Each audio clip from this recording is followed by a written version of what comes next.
Todo mundo pedia a tal da flexibilização e aparentemente Diniz está fazendo, mas da maneira dele. E eu, depois de muito tempo, vou me rendendo a alguns pontos. Esse daqui será mais um vídeo de análise raiz aqui no canal Raiz Tricolor, então depois da vinheta a gente volta aí.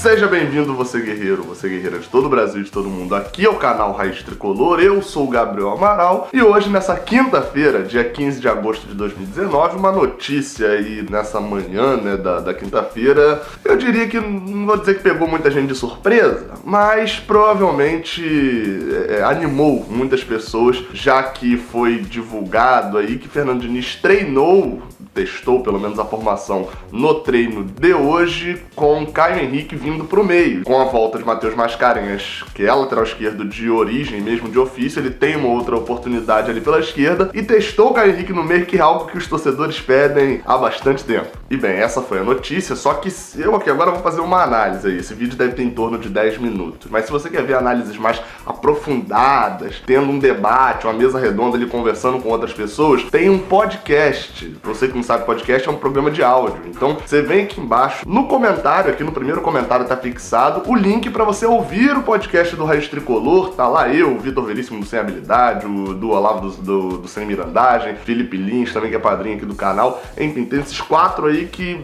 nós quatro conversamos sobre o momento do Fluminense em 2019 e vai rolar toda semana. Então você vai lá e ouve, que a análise tá bem maneira, beleza? Agora sim, vamos pro vídeo. Variações. Todo mundo pedia isso de Fernando Diniz, mas antes de mais nada, eu preciso destacar que essa possível mudança que Fernando Diniz estava implementando, né, ali seria a vinda de Caio Henrique pro meio com a entrada de Mascarenhas. O quem sai eu vou falar mais pra frente, mas essa mudança, ela não tá sendo uma mudança, às vezes a gente chega na cabeça com a cabeça de videogame mesmo, né, ou de uma Copa do Mundo só, que o time encaixou e vai jogar daquele jeito até o final. Não, isso na verdade é uma variação. Fernando Diniz está testando formas dele jogar, até mesmo em alguns casos, né? Nesse caso não entra tanto, porque teria que substituir para entrar mais carente, mas em alguns casos, variações dentro do próprio jogo, ele conseguir remodelar o time sem mexer. Isso a gente tem um pouco, né? A gente percebe que às vezes Ganso recua bastante, às vezes Johnny e o outro ponta, né, que vem sendo Marcos Paulo, eles seguram mais pra marcar lateral, vira ali quase que um 4-5-1 ou um 4-1-4-1. Só que a mudança implementada dessa vez é um pouco maior, e ela não seria utilizada em todos os jogos. Por exemplo, o Fluminense várias vezes com a atual formação, eu vou citar aqui, por exemplo, os jogos contra o Cruzeiro, contra o São Paulo, foi um jogo desses, em que o Fluminense tomou gol numa bola totalmente esporádica, foi um lance de um erro de Nino e um lance de erro de Muriel, mas de resto o São Paulo não ameaçou e dominou a partida inteiramente. Ou seja, naquele jogo o esquema funcionou, foi erro técnico, mas naquele jogo o esquema funcionou tranquilamente. Então, Diniz está fazendo o que todo mundo pedia pra ele. Olha, nesse jogo aqui, nesse tipo de jogo, e eu vou citar como exemplo o próximo, né, que é contra o CSA, pra este tipo de jogo, o Fluminense tem que realmente entrar com a formação que vem entrando, né? Até porque o Fluminense é um time muito ofensivo, jogando ali com o Caio Henrique na lateral esquerda, com Alan, Ganso, Daniel e Marcos Paulo, Johnny e Pedro, no caso agora João Pedro na frente, né? Um time bem ofensivo que vai amassar o adversário, tem ótimos finalizadores aí, né? Que vem tendo um bom aproveitamento para fazer gol e provavelmente vai oferecer muito pouco o CSA de pressão lá atrás. Então, para esse tipo de jogo, o Fluminense tem que entrar com essa formação. Só que aí todo mundo já vinha falando, vai entrar de peito aberto contra o Corinthians lá em Itaquera? E aí tá respondida a pergunta. Esse tipo de treinamento ali, dessa alteração, jogando o Caio Henrique pro meio, segurar mais, fechar mais o time, já é talvez um prognóstico para enfrentar times que tem uma transição muito rápida, né, na saída de bola, né? Que quando roubam a bola na zaga, rapidamente eles já estão no ataque e a nossa defesa às vezes não acompanha. Ou seja, não é que o time titular do Fluminense, Fernando Diniz não trabalha muito com isso, né? O time titular está mudando. É que o Fluminense está criando dois times titulares, um para um tipo de jogo, outro para outro tipo de jogo. E por que tá escrito aí que eu me rendi? Basicamente é porque, assim, muita gente vinha falando aí, sempre que as pessoas citavam, traz Caio pro meio, Caio é um ótimo volante, tá jogando bem na lateral, mas ele como volante vai ser muito bom, etc.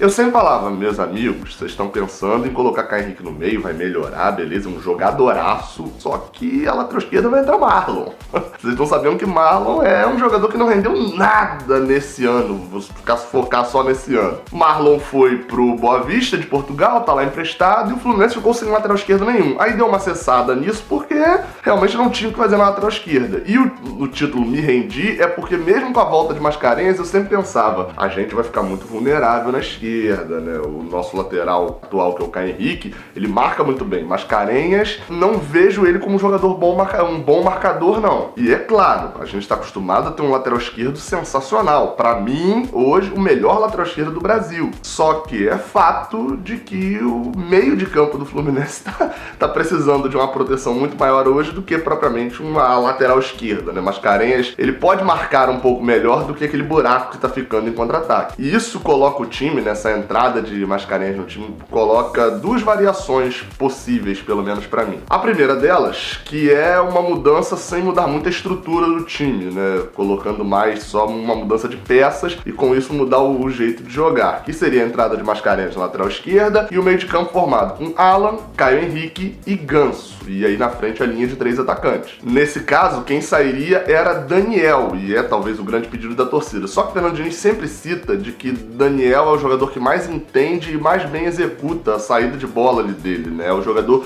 que pensa, sabe muito como o Diniz pensa o futebol, e isso facilita dentro de campo. Mas ao mesmo tempo, quando você ouve Fernando Diniz falando sobre Caio Henrique, você vê que ele fala a mesma coisa. Ou seja, eu acredito que hoje Caio Henrique tinha plenas condições de executar a forma de jogo, fazer o que Daniel faz ali, né?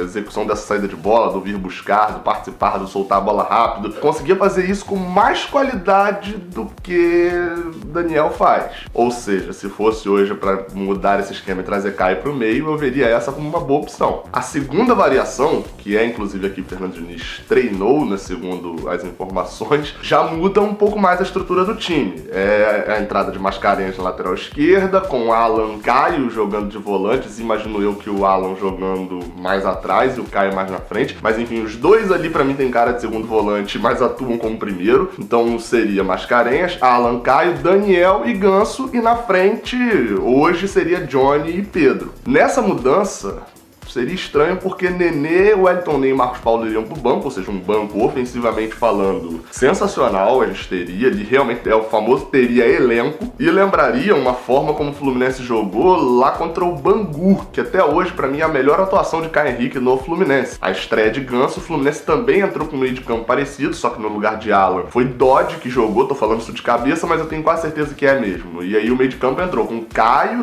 Dodge, Ganso, Daniel e o ataque com Johnny e Everaldo, né, na época tava fora desse jogo, Luciano, Ayrton e etc. Essa formação me agrada para jogos fora de casa, principalmente, né? Aí talvez ali uma troca, alguns jogos entrando com o Nenê no lugar de Daniel, né? Apesar de a gente perder essa velocidade da transição, mas ganharia mais em qualidade, o Nenê tá meio desentrosado. Também quando não tivesse Johnny, é uma outra alternativa entrar com o Wellington Ney, também no ataque. Ele jogou muito tempo assim ao lado de um centroavante que era Fred, né? Em 2012 jogou bastante tempo com o time nessa formação e ele era o segundo atacante, mas o principal para focar é de que o time teria uma nova forma de jogar, e não é só que essa nova forma é melhor, ela é diferente.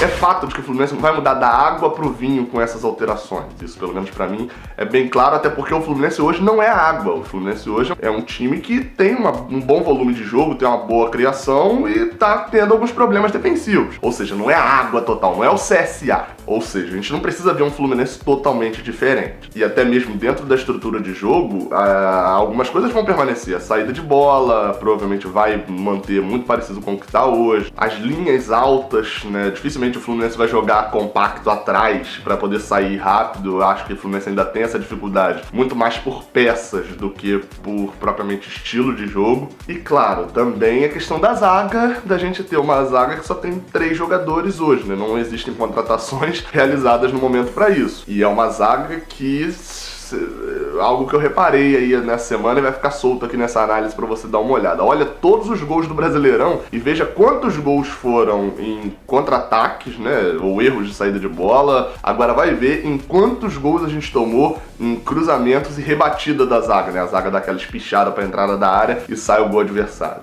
Procura ver isso, ó. Vou dar só uma dica pra você, ó. Santos foi assim e contra o Atlético Mineiro também foi assim. E tem muito mais. Só que é o que eu falei antes. A gente vai jogar de uma maneira diferente. E isso é bom porque a gente vem jogando da mesma forma, né, ali com a mesma estrutura de jogo desde o dia 11 de maio de 2019. Quando houve aquela alteração pro jogo contra o Botafogo, o Fluminense entrou, criou muito, jogou muito melhor, pra mim uma das melhores atuações do ano e não fez o gol. Perdeu muitas chances dentro da grande área e desde esse jogo o Fluminense vem atuando dessa maneira, com Alan de único volante, Daniel e Ganso no meio ou mudando peça por peça só. Teve ali uma mudança, teve um ou outro jogo e deu completamente errado. E isso, né, essa quantidade toda de jogos em sequência que a gente atua quase que da mesma forma, faz com que os outros times saquem a gente. É o que muita gente fala e tem algum ponto de verdade que é, quando a gente enfrenta um time que não conhece o Fluminense, foi o caso principalmente do Penharol e do Atlético Nacional, a gente dá um baile, mas no Brasil os times já estão vendo a gente jogar. Então, de certa forma, precisa se criar coisas e variações pra gente ter novidades, coisas diferentes. E vou repetir o que eu falei lá no podcast. Diniz sabe que precisa mudar, ele sabe disso. Em alguns casos, ele não tem como mudar, né, o que eu falei lá no podcast. Foram 10 jogadores acrescentados para a parte ofensiva e 0 para a parte defensiva. Então ele tem problemas para mudar na parte defensiva. E claro, as mudanças que alguns pedem dele não fazem sentido. Se é para Fernando Diniz largar as bases do próprio estilo dele, um estilo de jogo ofensivo, e jogar se defendendo como time pequeno, é melhor demitir Fernando Diniz e contratar um especialista e jogar como time pequeno, né? Pelo menos a gente tem um especialista nesse caso. Não esquece de ouvir o podcast, tá aqui o link no primeiro comentário. Saudações tricolores, até a próxima, valeu! Eu tô aqui me perguntando por que você não assistiu esses 2 vídeos que estão aqui no canto, aparecendo aqui agora nessa tela final. O vídeo aqui de cima é o envio mais recente que eu fiz aqui pro canal, e o vídeo de baixo é um vídeo que o YouTube separou especialmente pra você, então vale a pena você conferir. Muito obrigado pela moral que vocês têm me dado, não se esquece do like aqui no vídeo, saudações tricolores.